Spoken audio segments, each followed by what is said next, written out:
મહેસાણા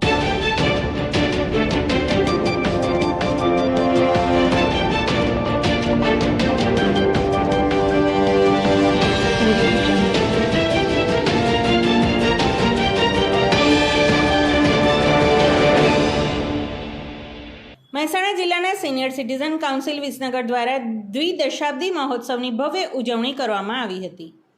વિસનગર શહેરમાં છેલ્લા 20 વર્ષથી અનેક સેવાકીય પ્રવૃત્તિઓ અને પ્રખર વિદ્વાન વક્તાશ્રીઓને વખતોવખત બોલાવીને સિનિયર સિટીઝન સભ્યોને લાભ અપાવતી સંસ્થા એવી સિનિયર સિટીઝન કાઉન્સિલ વિસનગરનો દ્વિદશાબ્દી મહોત્સવ ગોવિંદ ચકલા પટેલવાડી ખાતે યોજાયો હતો, જેમાં સમારંભના અધ્યક્ષ તરીકે શ્રી દશરથભાઈ પટેલ, ગુજરાત મલ્ટીગેસ મહેસાણાવાળા, મુખ્ય મહેમાન તરીકે શ્રી પ્રકાશભાઈ પટેલ, SK યુનિવર્સિટીના ચેરમેન ઉપસ્થિત રહ્યા હતા. આજના કાર્યક્રમની શુભ શરૂઆત ઉપસ્થિત સૌ મહેમાનોના હસ્તે દીપ પ્રાગટ્ય કરીને કરવામાં આવી હતી અને કલ્પનાબેન જોશીએ પ્રાર્થના દ્વારા સમગ્ર વાતાવરણને ભક્તિમય બનાવ્યું હતું. સંસ્થાના પ્રમુખ શ્રી ડૉક્ટર JN ઝવેરી દ્વારા સંસ્થાના વિકાસની વાતો અને સમારંભના ઉપસ્થિત રહેલા મહેમાનોનું સ્વાગત પ્રવચન આપ્યું હતું.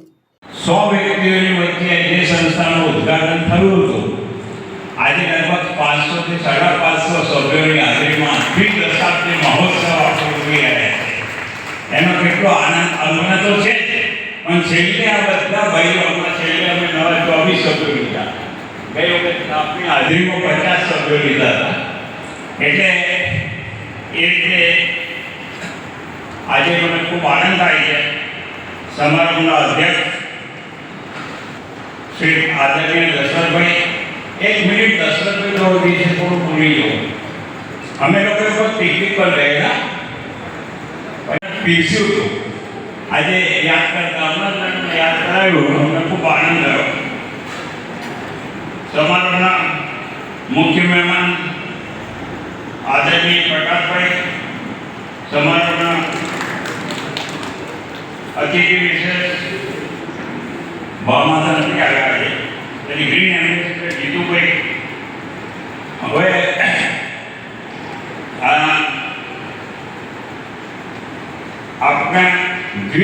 આપ સૌનું સ્વાગત કરું છું અને ગર્વની લાગણી અનુભવું છું. બીજા વિશિષ્ટ મહેમાનો જે આવ્યા છે અને બીજા વિશિષ્ટ જે સિનિયર સિટીઝન કાઉન્સિલના સભ્યો પણ છે, એ બધાનું આ સ્થળે હું સ્વાગત કરું છું. 2006ની સાલમાં 4 થી 5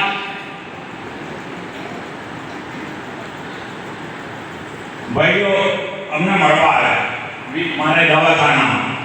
એમની સાથે ચર્ચાઓ કરી કે વિસનગરમાં આવી એક સંસ્થા નથી તો આપણે શરૂ કરીએ. 2-3 બેઠકો કરી, બંધારણ કરી અને ત્યાર પછીથી આ ઉદ્ઘાટન 2006માં કરવામાં આવ્યું. એ વખતે કાઉન્સિલના જે પ્રયોજન લઈને એ લોકો આવ્યા હતા, એનો અભ્યાસ પણ એ લોકો કરીને આવ્યા હતા. ઉદ્ઘાટન થયું 2016માં. ત્યાર પછી દશાબ્દી મહોત્સવ અમે ઉજવ્યો. સુસી ગામમાં 2016માં દશાબ્દી મહોત્સવ ઉજવ્યો. દશાબ્દી મહોત્સવ વખતે જે સોવેનિયર બહાર પાડ્યું હતું, એ આજે પણ એની કોપી આપણી પાસે છે. કે સુસી મુકામે આ ફંક્શન કરવામાં આવ્યું. દર મહિનાના છેલ્લા રવિવારે અમે વર્ષોથી મળીએ છીએ. દર વખતે એક સારા વક્તા બોલાવીએ છીએ. દશરથભાઈ આજ સુધીમાં 160 વક્તા બોલાયા અને એક પણ વક્તા પૈસા લઈને જે પ્રોફેશનલ આવે છે ને એવા નહીં. કોઈ પણ વક્તા એ દિવસ સુધી પૈસા લીધો નથી. દર વખતે એક પુસ્તક આપીએ છીએ અને દર વખતે જમણવાર કરીએ છીએ. જ્યારે મહેમાનોનો પરિચય અને સ્વાગત ઉપપ્રમુખ શ્રી ઈશ્વરલાલ ઓઝા દ્વારા કરવામાં આવ્યો હતો. આજના કાર્યક્રમમાં ઉપસ્થિત રહેલા મહેમાનોનું સ્વાગત ખેસ પહેરાવીને આકર્ષક મોમેન્ટો આપીને કરવામાં આવ્યું હતું.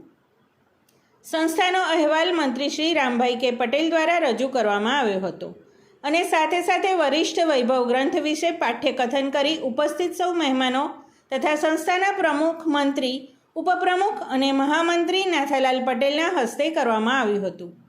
આજના સમારંભનું સફળ સંચાલન શ્રી વિનોદભાઈ રાવલ દ્વારા કરવામાં આવ્યું હતું.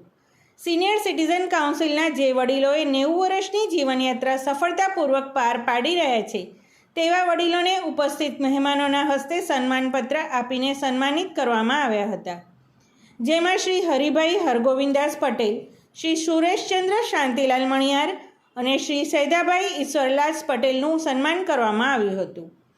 જ્યારે જે સભ્યોએ 80 વર્ષ પૂર્ણ કર્યા હતા તેમના પણ સન્માન કારોબારીના સભ્યોના હસ્તે કરવામાં આવ્યા હતા. જ્યારે છેલ્લા 20 વર્ષથી સતત સંસ્થામાં સેવા આપી રહેલા એવા પ્રમુખ, મંત્રી, મહામંત્રી, ઉપપ્રમુખના પણ સન્માન કરવામાં આવ્યા હતા. આજના કાર્યક્રમમાં વિશેષ સન્માન ભગવદ્ ગીતા અને સંસ્કૃત ભાષાનો પ્રચાર પ્રસાર કરનાર વિદ્વાન વક્તા અને શિક્ષક શ્રી વિનોદભાઈ રાવલનું પણ સન્માન કરવામાં આવ્યું હતું. જ્યારે શહેરની દીકરી ડૉક્ટર લીના ગુપ્તા, જે સાયન્સ અને ગ્રીનરી આર્મી તરીકે બોર્ડર ઉપર સેવા કરી રહી છે, તેનું પણ સન્માન કરવામાં આવ્યું હતું. જ્યારે આજના કાર્યક્રમને અનુરૂપ ઉદ્બોધન શ્રી પ્રકાશભાઈ પટેલ દ્વારા કરવામાં આવ્યું હતું. આજના કાર્યક્રમની આભાર વિધિ શ્રી નાથાલાલ પટેલ દ્વારા કરવામાં આવી હતી. સમાચાર અને જાહેરાત માટે સંપર્ક કરો પ્રકાશ સોની 94 294 35 034, અલ્પેશ બારોટ 93 774 26 544. વિસનગર કે ન્યૂઝ.